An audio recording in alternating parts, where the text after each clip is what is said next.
Welcome to a brand new episode of Johnson's Court. Today I'm super excited to bring you another episode with my man Beagle. How you doing, Beagle? What's up, Ryan? I'm doing great, man. I'm doing great. I'm just happy to be back on here. Yes, sir. It's been a minute since we filmed. Schedules, conflicts. This man's gonna be graduating soon. What's your plans after graduation, Beagle? Just looking to I'll graduate in July, so do a couple of summer classes to get those last couple of credits to get that bachelor's degree, that paper, and Yes, then I'll be going out to Philadelphia. Got a job offer from the Northeastern Panthers, semi-pro football team on the East Coast, and I'll be doing their video and social media for them. So. Congratulations, man. That's awesome to hear. Post grad stuff, going into that adult life. Kind of scary, but going into your next chapter of your life. So I'm super excited for you, man. And safe travels out there, man. I'll definitely have to come visit out in Philadelphia. Doors open, my man. And make a video out there. That'd be really cool. I've never been to Philadelphia, so I would love to, see what the lifestyle is out there. Yeah, it's nice and new. It's a new area for real. And you gotta get yourself a Philly cheesesteak while you're Ooh, okay. Nothing like it. Nothing like it. Okay, you know what? That's the first stop, Philly cheesesteak. Yes, sir. Cheesesteak, and then we're gonna be filming podcasts out there, playing some basketball out there. So get some videos out there too. But we're gonna get right into it. Basketball theme. We're up here today. The playoffs have started, as you guys know from other previous videos. But we're gonna talk a little bit, not necessarily about the games. We will a little bit. Because a few series are over, and that's going to be a lot to talk about, and especially how they went and how many teams won in what games. So far, no series has went to Game 7 in the first round. So far, but we'll see. So we'll see what happens. But we're going to get right into it and talk about Coach of the Year. So the top 3 coaches of the year is Taylor Jenkins for the Memphis Grizzlies, able to carry the Memphis Grizzlies to a 2 seed in the Western Conference.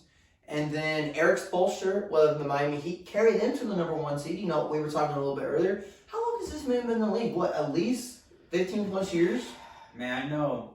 So he was still the coach when LeBron was there back in 2010, 2011. 2011. So, yeah, that's 12 years right there in itself. I don't know what year he started coaching there. He's been in the league for a long time. He's still able to have this high level of success with different type players. So, his coaching is definitely showing, he's not just, I have LeBron James, and then, I'm nothing as a coach. Yeah, I mean, he remade the final without D-Wade or LeBron James, so I feel like that's a good statement. Yeah, especially in the bubble as well. He's been to the finals without LeBron, D-Wade, Shaquille O'Neal, things like that. So, was he the coach back in, or was that Pat Riley who was the coach? In 06? I know it wasn't Eric Spoelstra. I know that. Okay, all right. So, between 2011 and 2006. So, yeah, he's been coaching for a while. And then we have Monty Williams of the Phoenix Suns. Carried him to a 1st seed last year and carried him again to the 1st seed this year. Now, those are your top 3 coaches. As the coach of the year, it kind of reminds me a little bit of kind of like the MVP. Like, if you don't have the right head coach, you don't have the right fit for the team. And I'll go into a tangent a little bit, but with the Brooklyn Nets and Steve Nash, that's what I was trying to think of, Steve Nash of his name. Great player, phenomenal accolades, but I don't know if he's the right coach for the Brooklyn Nets. Maybe it's just what the drama they had this year and things like that kind of get them all sidetracked. Maybe next year is a new year. But what do you think, Beagle? Who do you kind of see winning Coach of the Year? I feel like who's actually going to win this is probably Monty Williams, just because they had the best record. But I really think it should really go to Jenkins, just because the Grizzlies didn't even make the plays. They were very low last year, and then I feel like that's a big reason for Ja Morant's success this year, and just a huge amount of success starts with the coaching. They didn't really switch up the roster a whole much from last year either. No. So that just shows that it takes good coaching. That if you have a similar roster but way better results, something's changed, and I think that's where coaching goes. So I believe Jenkins should get it. Jenkins. I mean, I like that too. I really do, because the Grizzlies are the youngest team in the NBA. I think the Cavs may be right there with them as well, but they're the youngest team in the NBA, or if not the second, and they're the 2nd seed in the West. Crazy. Tell me how that works right there. That just proves how crazy good Ja Morant is. So, exactly. And how well that series is going versus the Timberwolves. But, I think I have to agree with you too, because you make great points. And, to be a 2nd seed in the West, to be as young as they are, to be there. Yeah, Eric Spoelstra is good. He's been to the finals with the Heat back in the bubble in 2020. They're number 1 seed again in the East. But then, Monty Williams being the number 1 seed again in the West, a lot of teams expected that. They got better as a team. So we really did expect them to be back in the number 1 seed. So that's why I don't see the Suns winning it. But I think Taylor Jenkins, I like that a lot because, like you said, being the youngest team, getting them to a second seed, John Morant also won Most Improved Player of the Year. And so, I mean, that team is showing you why they should be there, especially in the Western Conference. Tough Western Conference. So that's for Coach of the Year. That's what we have. That's what we're going to go for. So I'm actually going to write these down so it's easier to go back and be like, hey, who did I pick? Well, Beagle, now, talk to us about the Defense Player of the Year. Who was in the running? We actually do know who won Defense Player of the Year. But, we're still going to give our picks and we have who we thought should have won it anyways. But tell me these names and what you think of each of them. Yes, we have Mikal Bridges from the Suns, Rudy Gobert, everybody is every year, and we have Marcus Smart, who's going to end up winning it. Third guard in league history behind Gary Payton and MJ. Yep. Great, very well deserved because Rudy Gobert was 3-time Defensive Player of the Year. I'm surprised I didn't see Draymond Green in this conversation. He was hurt most of the year. That is That's true. what it That was. is true. He wasn't hurt. That's probably why. I'm like, yeah, I know, like, Because normally you see him out there. Rudy and Draymond are the two that are year in and year out always Always there. there. They always throw in some guard in the mix just to have that conversation. Yep. But when you're it's hard to guard these fast athletes on the perimeter and be able to guard the paint. I feel like that's where Rudy's a little, where it slacks. We saw Luka Doncic take him off the dribble, and Luka's not the most athletic person. But No, just the 100% not. and the fact that he was still able to go past him and get him under the rim so he could foul him, that's crazy right there. So I feel like it's very much well deserved, and he's the anchor of a strong Boston defensive team right there. So if you're the leader of probably the best defensive team in the NBA, it's only right to give him Defensive Player of the Year. That's true. I like Rudy being there because he does have that presence, being in the paint and things like that. But I just think, a center or power forward should have won it every year. Guards play well too. And that's why Marcus Smart did win it this year. I think if I read the stat correctly, it was the first one since Gary Payton in 1998 or 1999. So it's been a long, long time. Yes, this is the first guard this millennium to win one. So, and Marcus Smart is a great defensive player. He does charges when they need to come late in the games or early in the games or whenever he needs to get, the possession going the other way, getting the crowd hype, really being that defensive anchor, like you said, that they need, especially with everybody else on that team. So he definitely brings a spark to that team, and that's one of the reasons why they were able to sweep the Brooklyn Nets. But Mikal Bridges, he played well this year, and, having a lot of steals and, being well. But, I think just more star power, Chris Paul and DeAndre Ayton and Devin Booker, just kind of overshadowed him.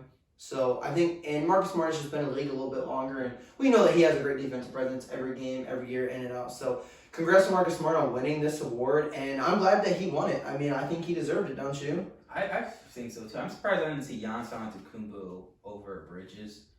He's just had a phenomenal season, great defender. But if he had the chance for that, he could have the opportunity to win like 2 or 3 awards. So I feel like that's just you can't have that. No, Yeah, true. Nah. So then we're going to go into the most improved player of the year. So in the top 3 running, you had Dejounte Murray from the San Antonio Spurs, which he's playing better from last year to this year. He's averaged a lot of triple doubles on the year and things like that. So he's definitely coming up big. Greg Popovich is coaching him very well. This may or may not be his last season. So hopefully it's not the case, but I understand, he doesn't have nothing left to prove. So if so, salute to you, Greg Popovich. But then we've got John Morant on the Grizzlies, like I said, able to carry him to a second seed. His stats being from last year, 19 points a game, 4.4 rebounds, 7 assists, to this year, 27.4 points per game. Look at that big jump. Look at that big jump.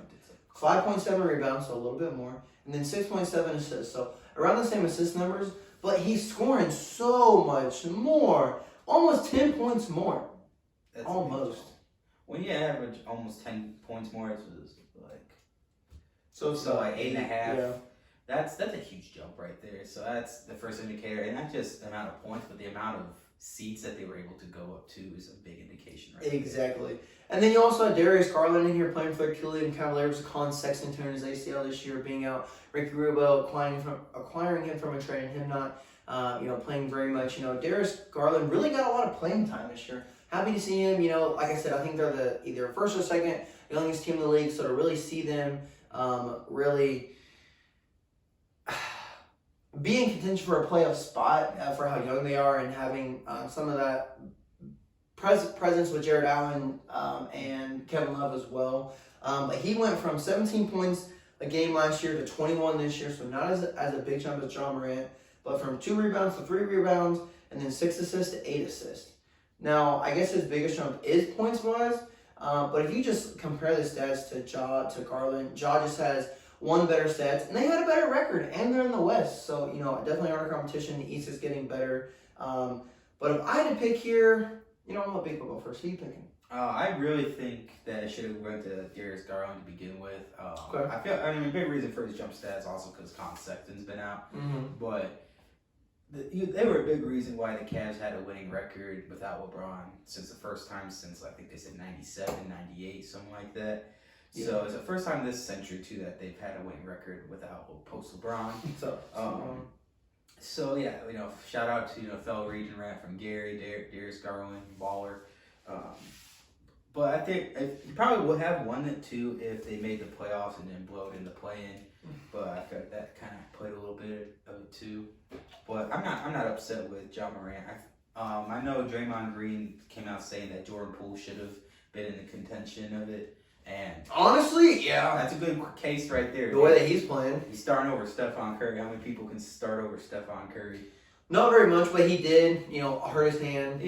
So, I mean, that makes sense of why he's coming off the bench. But, Jordan Poole is that third splash brother, that boy from Michigan, really coming out here, balling, doing well, helping him keep him to a winning record, especially with Klay coming back, not until way later in the second half of the season. But, I think it should have went to Ja Morant, and it actually did go to Ja Morant, and I would have picked him anyways, just because of the big improvement and being second in the West and being such a young team, being that number one option. He took that huge leap, and so he is the most improved player. And then actually, did you see what he did with his trophy? What did he do with it? He put it in Desmond Bane's house. Huh. He gifted his most improved player to Desmond Bane.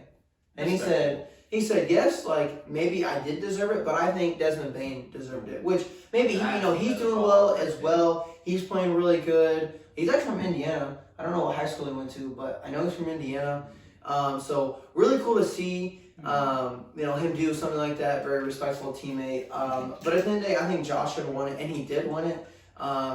Just everything that he's able to do, be that number one option, being so young, he just needs to not get injured. I know he loves to posterize. I know he loves to drive to the rim, but you got to be careful. Crazy poster he had the other night. Woo! It was phenomenal. And you got to, be safe, save your body for, the playoffs and things like that. Because, yeah, you can do it, but then look at D Rose. Mm-hmm. Look at Russell Westbrook.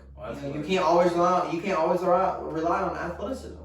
And here's the thing, Russell Westbrook, he's still got that. Not as much as he used to, but he's still got it compared to Derrick Rose where he lost it to injury. Yeah.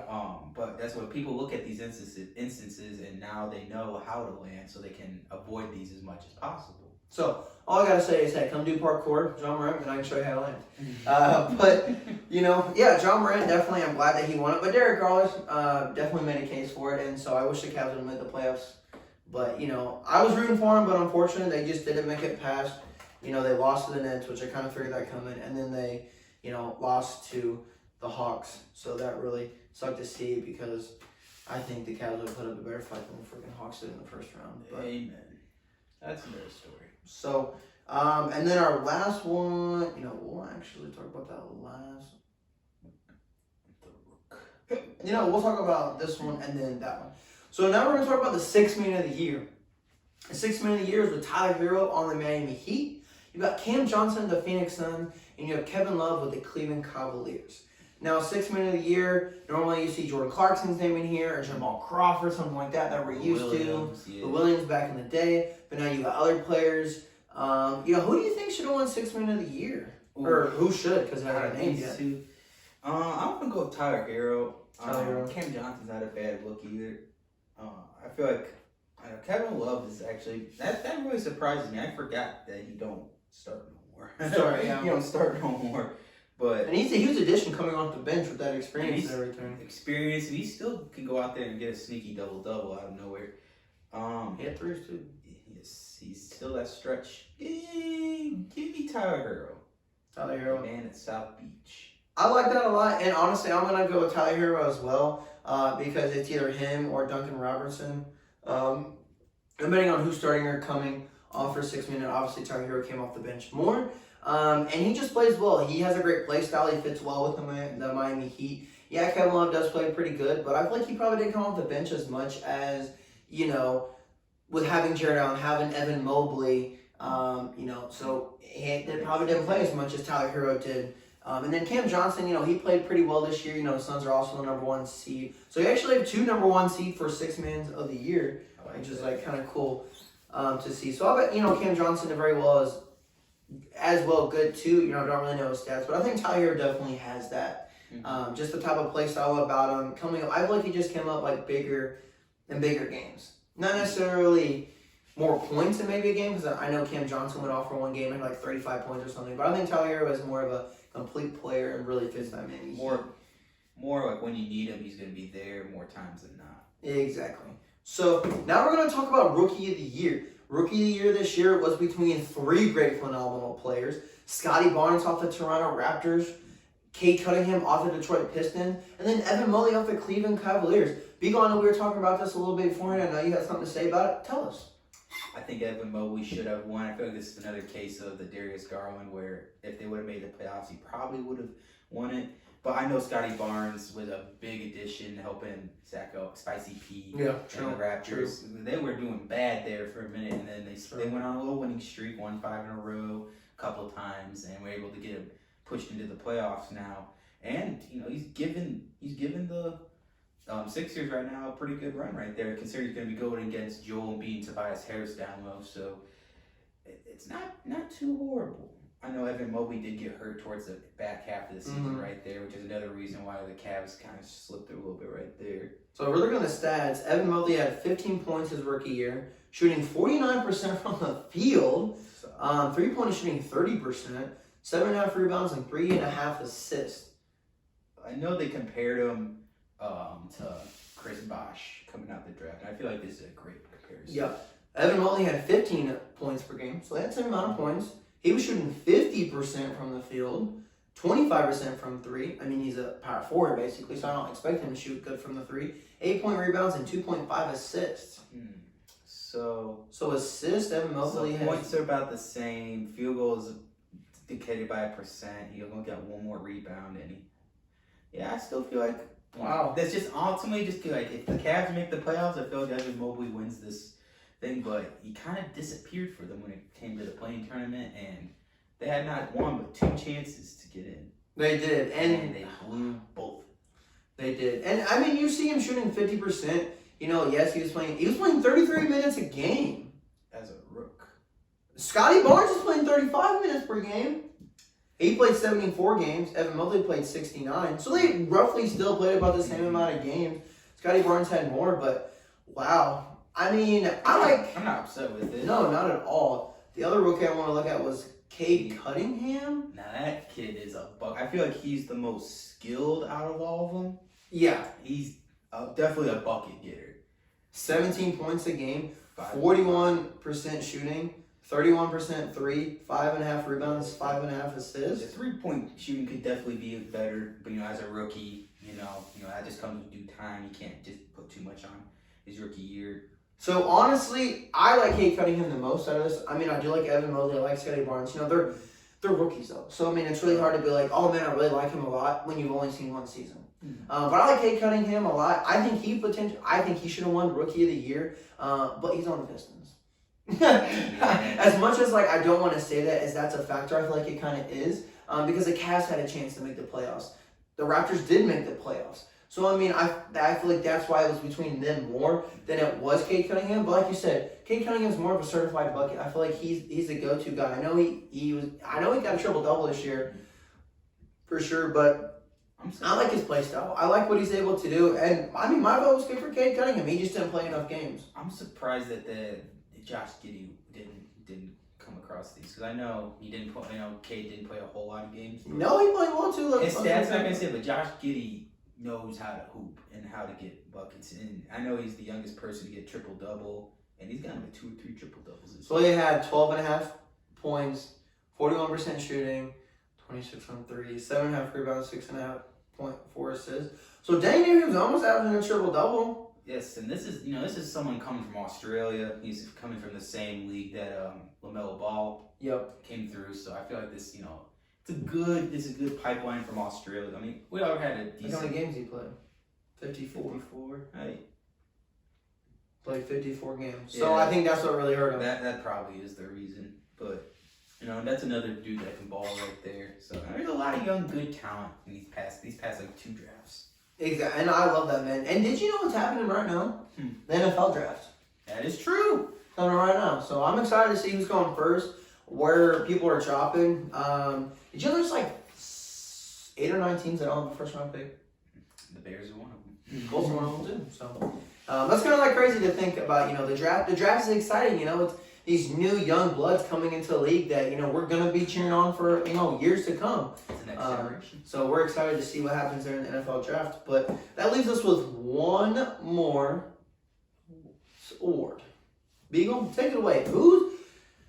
Who's in the top 3 running, and who do you think should win? We kind of talked about this a little bit before, but let's see if your mind has changed. It's been the same for probably the past 2 months, maybe longer. Giannis Antetokounmpo, Joel Embiid, and Nikola Jokic all are the top 3 right there. Joel Embiid is the leading scorer right there. I don't know. This is definitely a very good race. I love that it's all between bigs. Yep. And it's very rare for a center to win, especially in this day and age. Shout out to Jokic being the first center since Shaq last year. But if he wins back to back, he's joining people like Larry Bird, Michael Jordan, the greats to win back to back MVPs, LeBron James. So I really want to see Joel Embiid win it. I feel like they're just going to give it to Nikola though.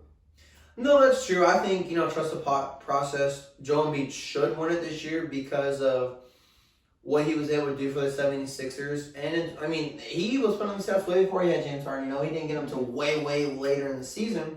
Team chemistry and everything, has time to form. Giannis is playing well with 20.9 points a game, 11.6 rebounds.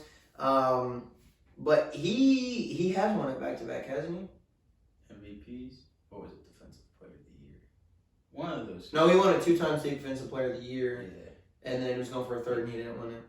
And then he won MVP the year before that. Yeah. So, just to see, hold on, we gotta look up MVP, so, MVP. The fact that he's so good that he's always in the talk, especially for the past 3 years. This is definitely, he's finally reached his prime, or he's been reached his prime, but now he's at the peak of his prime. He got that ring. Now it's time to take that. What's he going to do with that next step? Is he going to continue to win another chip? Is he going to decline at all? And, this playoffs is definitely going to be a big test. Exactly. So, Giannis won it 19, 20 he won it. So, he did win it back-to-back, and then Jokic won it. So, I think it's going to be a repeat of Jokic. To see Giannis win it back-to-back and then see Jokic win it. Just because the way that he was able to carry, the Nuggets to a 60 without his 2 best players, And I think this is really the true form of getting rid of your best player. There's no way you're making no playoffs. Which, you say that about all these players, obviously, because, you take Joel Embiid, you take Giannis out. Someone else to step up in their place, but you're not going to find somebody as good as them, on that current roster, on that team. But, like you said, it should go to Joel Embiid. But I think Nikola Jokic is going to win it again. I'm just happy a center is winning it, so. So you're going with Joel Embiid, though? I'll take Joel Embiid. Yeah. Joel Embiid. Which, I don't blame you. Like I said, I think that he should win it just because everything he's able to do with 76ers and he's playing at this high level. Why not give it to him? He'd be the first one since AI, so that'd be. So we'll see, and that could happen. 20 years. But like I said, the way that Jokic just carried the Denver Nuggets, they're down 3-1 to the Warriors right now. That game's actually about to start here in 8 minutes, which is awesome. Warriors could close it out, which is kind of crazy, but they probably should. Jokic is just, like I said, able to carry him without their 2 best players. Joel Embiid has had Maxey all year. He's had Tobias Harris. He's had a pretty good team all year long. So I just think, definition of MVP this year, Jokic should definitely get it. But we never know. We'll see. We'll see when the time comes. And then, with that being said, all the awards are wrapped up. We actually don't really differ here until we get to most improved. I went with Jaw, you went with Darius. Both went with Tyler. Rookie of the year, we differed on, and MVP. So a little bit here, but we'll see. Anybody can win. Anything can happen. It's playoff time, man. It is, and it's the most exciting part of the NBA season. The playoffs. I'm always watching it. Like I always find a way. And sometime I miss it for some reason. I'm always watching the highlights. Seeing what happened. So with that being said, we're gonna go into some of the series that are over now. Since the playoffs have started. I'm gonna save that one for last because that's. Yeah, which one do you want to talk about? We're talking about that one last. But actually, all the East series are over. Yep.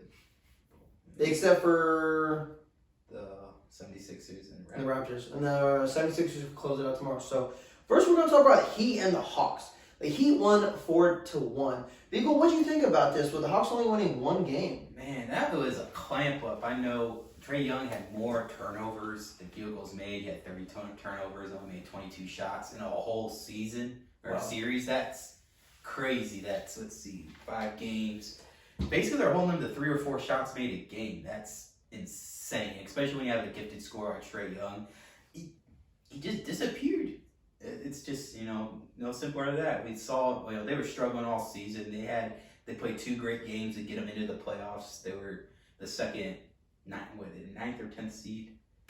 They were the 9th seed. They're in the 9th seed. So they're the second seed, the second team in NBA history to make the play-in, or to make the playoffs that were, in the play-in that weren't a 7th or 8th seed.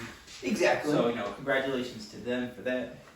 But I thought they would put up a little bit more of a fight, but now they almost got swept. They were, until that Trae Young winner, they were. They actually did a game winner, so I mean. That was the one highlight he had the whole series. Kevin Huerter had a good game too.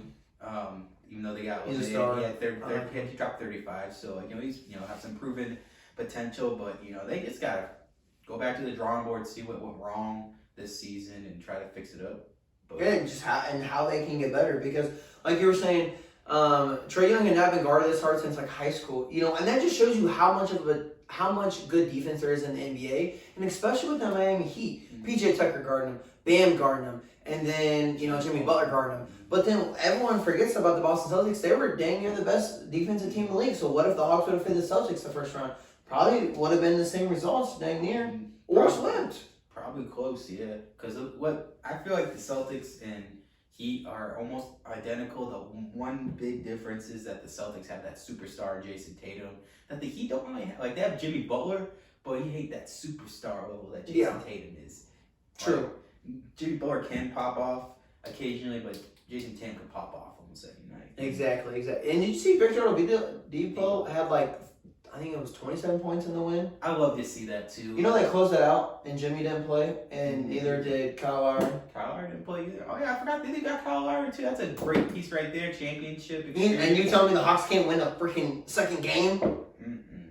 What? Wow, that's crazy. So get these Hawks out of here. The Heat flying, soaring right over the freaking Hawks. Then we're gonna talk about the Bucks and the Bulls. That series wrapped up tonight. The Bucks were able to win 4-1.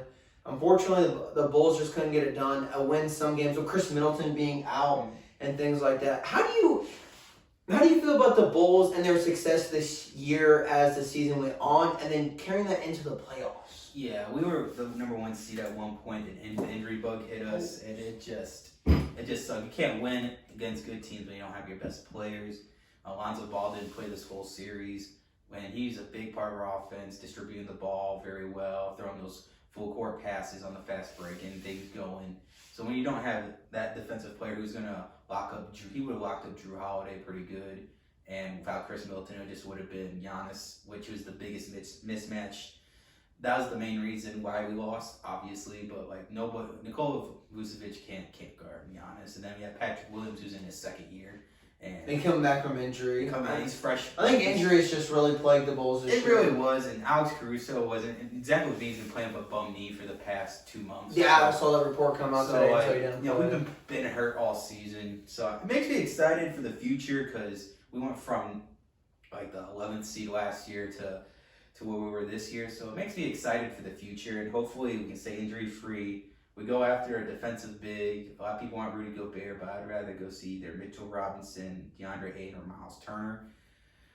So I don't know. We'll see. We'll see what comes up. But overall, successful year overall. We did snag one from these also are the defending champion, Milwaukee Bucks too. So I didn't expect a series win, but I said if we could take it to 6, I'll be happy. We took it to 5.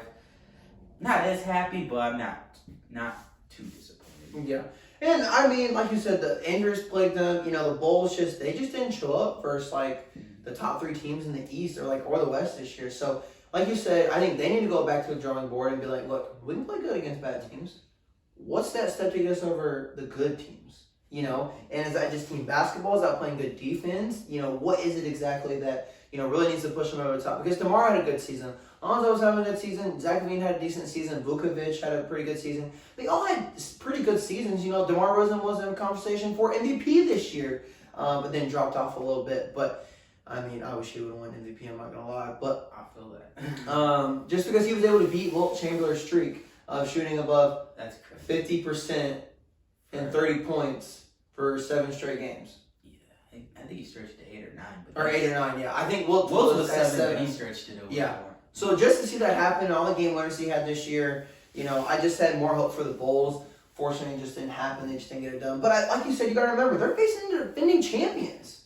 And DeMar DeRozan's really the only person, really, besides Alex Caruso, but he's still young, with a lot of playoff experience. Yeah. No one else really has a lot. Yeah, so Patrick Williams is his second year. Zach LaVine was his first playoff series.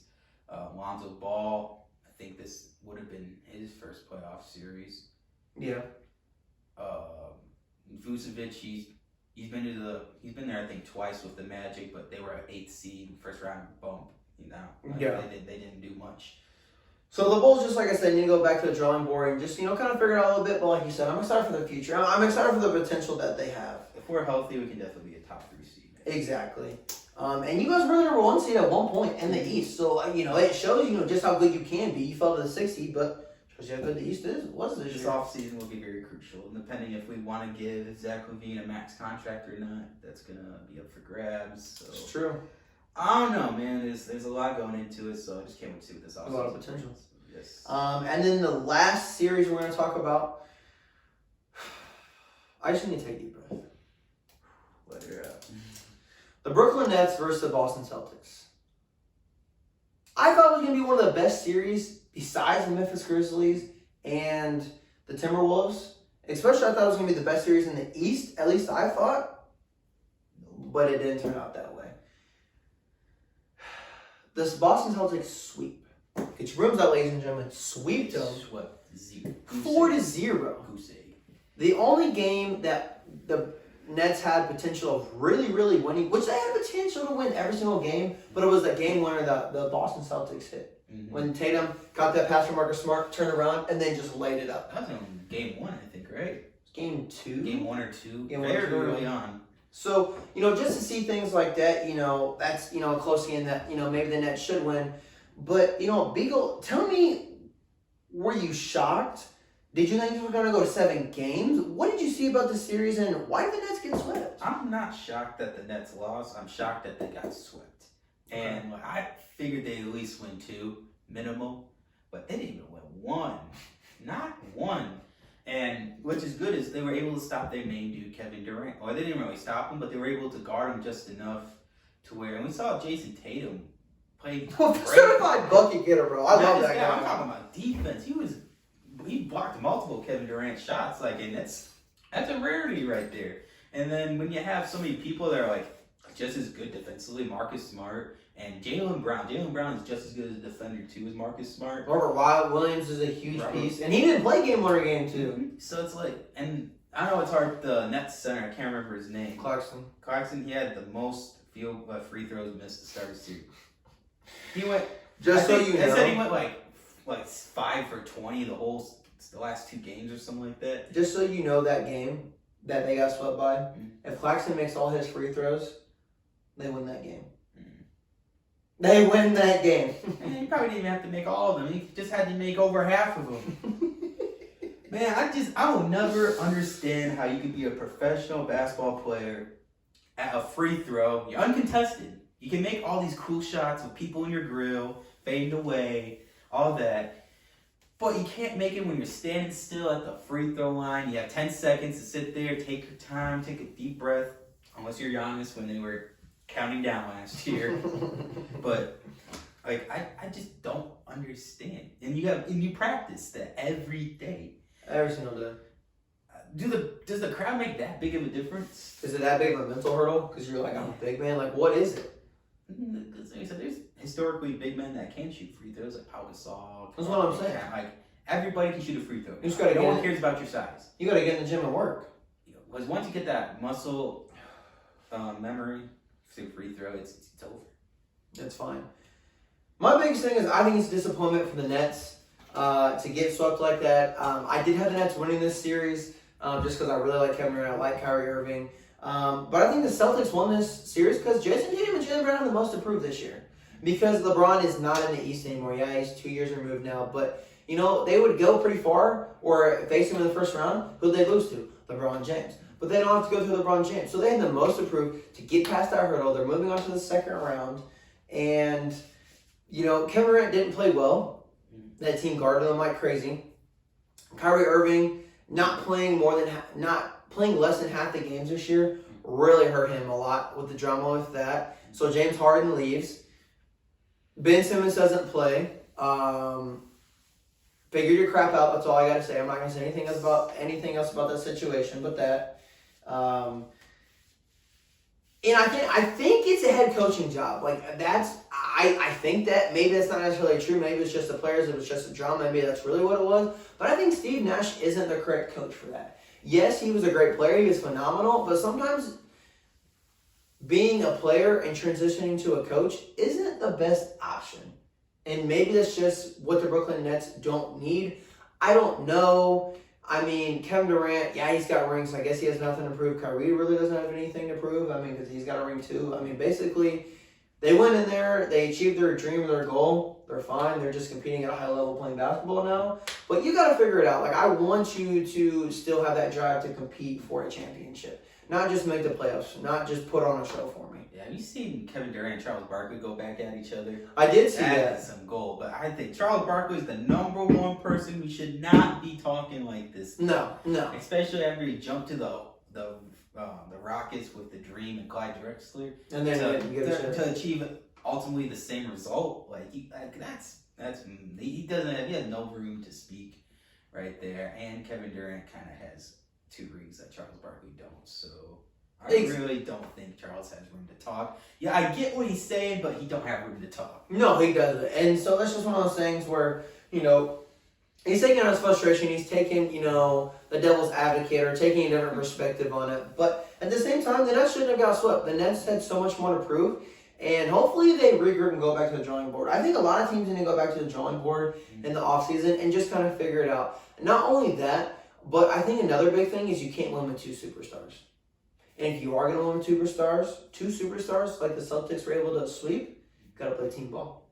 You have to. That's how the Miami Heat are so good. That's how the Spurs were able to be so good despite Tim Duncan being 37 years old. That's what I'm saying. So you got to play team basketball, you know, and 1 or 2 players doesn't win you the game. It just doesn't in this day and age. And that's why I'm surprised the Mavericks are doing so well versus the Utah Jazz. That's a good point right there because, yeah, it's just Luka Doncic is out there doing things. Same with player Spencer Dinwiddie. And like I said, I think he comes off the bench. He starts. Tim now. Hardaway Jr. is hurt. Okay, so now he starts, but he essentially was coming off the bench. But yeah, he got nobody else. So I'm really happy for Luka in this situation. I hope he gets out the first round and beats Denver this year or Utah this year. Man, it's bad for Utah, man. They need to get it together because they've just been coming with the same formula. They were good last year, but this year, man, it's like the same thing but different story. Please don't make me say you're a regular season team. The series isn't over yet, but please don't make me say the next podcast. I really don't want to say it. I hope that the Mavericks don't blow it, because, man, 3 straight years again out bounce the first round for Luka. Yeah. That's tough. That would be very tough. But that's Johnson's Court. That's this episode. So thank you guys very much for tuning in. It's a longer episode, so please watch the full video. We give our opinions on all the awards and, just what we thought of the series so far, what happened. Other series will wrap up. We'll make another podcast for the second round and the conference championships, and then who's going to win the chip. We never know who's going to get to the chip until it's there. We've got 2 more rounds to go. So it's exciting. It's playoff basketball, and thank you guys so much for tuning in. Until next time.